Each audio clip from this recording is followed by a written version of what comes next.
Performance management isn't broken. Execution is.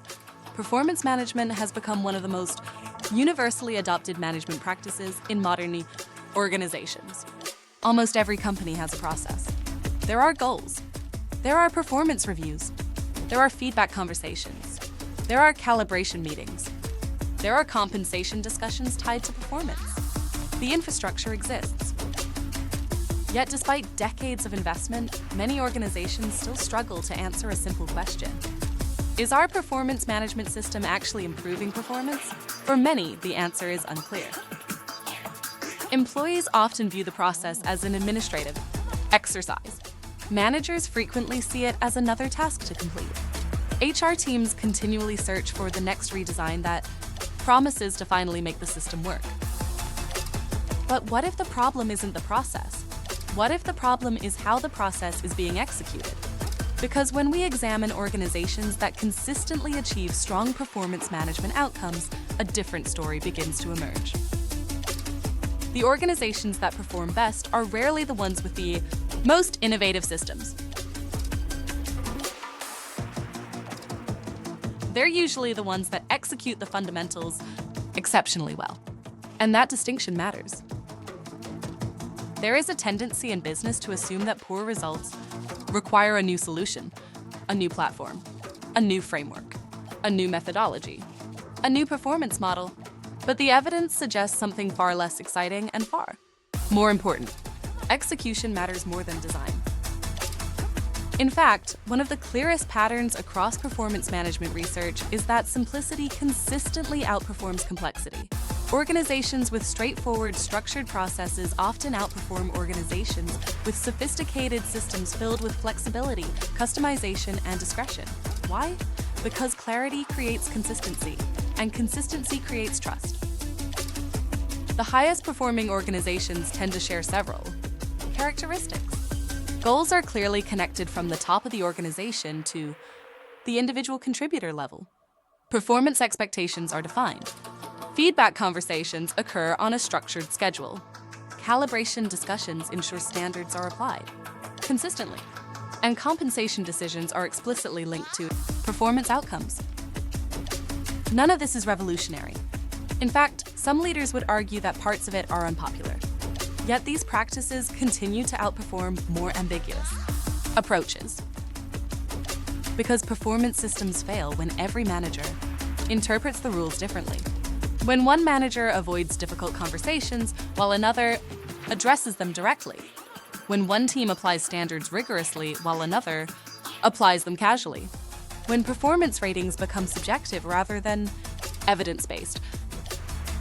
The result is inconsistency, and inconsistency destroys credibility. Once employees lose confidence in the fairness of the system, engagement declines, trust declines, and the process gradually becomes an exercise in compliance rather than a tool for performance improvement. This is where many organizations fall into what I call the redesign trap. Performance outcomes aren't improving. Employees are frustrated, managers are disengaged. So leadership concludes that the system itself must be the problem. And another redesign begins. New forms, new language, new technology, new rating systems, new frameworks. Yet surprisingly, research shows little evidence that recent redesign efforts are associated with significantly higher perceived effectiveness. That's a finding every executive team should pay attention to. Because redesign is not free. Every redesign introduces disruption. Employees must relearn the process. Managers must adapt to new expectations.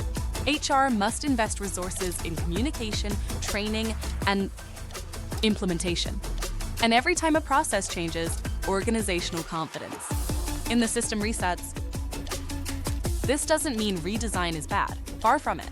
Redesign can create enormous value when it addresses a clearly defined business problem. But redesign without clarity often becomes activity disguised as progress. Organizations end up changing the process instead of improving performance. And those are two very different things. Perhaps the most overlooked finding in performance management is not process design at all. It's capability, specifically manager capability. The data consistently show that organizations requiring formal performance management training achieve stronger outcomes, yet mandatory training remains surprisingly uncommon. Think about that for a moment. We ask managers to conduct performance conversations that influence compensation, promotion decisions, career growth, retention, engagement, and succession planning, and then we assume they know how to do it. Most don't. Because effective performance management requires a specific set of leadership skills, managers must know how to set meaningful goals, provide clear feedback, address underperformance, recognize achievement, conduct difficult conversations, evaluate fairly, and differentiate performance objectively.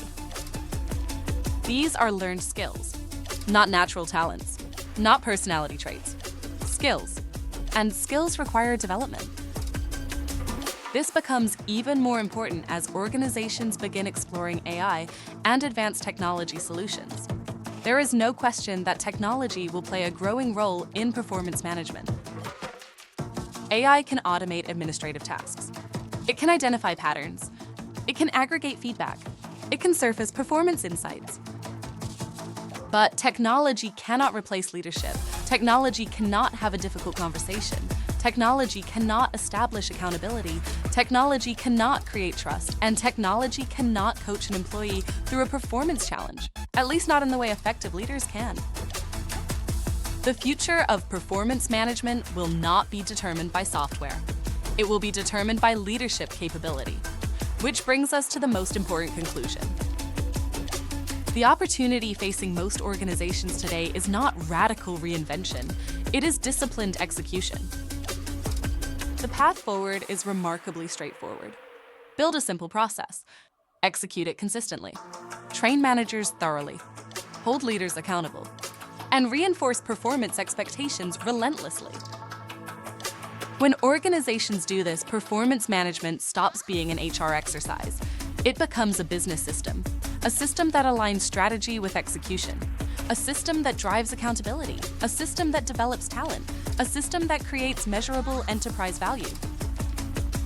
The question leaders should be asking is no longer, do we need a new performance management process? The better question is, are we executing the process we already have with the discipline required to make it work?